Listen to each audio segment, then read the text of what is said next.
القضاء السوري بيفتح اليوم قضية الشاب الإدلبي يلي قتل على إيد نانسي عجرم وزوجة، وبيتهموه بأنه هو كان حرامي، بالإضافة لتملص من القضية وطلعان من قبل القضاء اللبناني مثل الشعرة من العجين.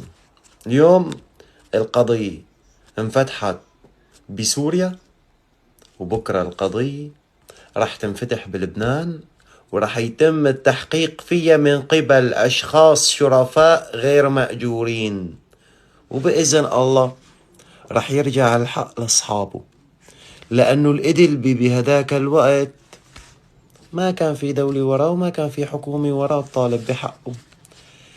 لكن السوري اليوم بهذا الوقت في مين يدور على مصلحته ويرقد وراه إذا تعرض لأي اعتداء في أي دولة كانت.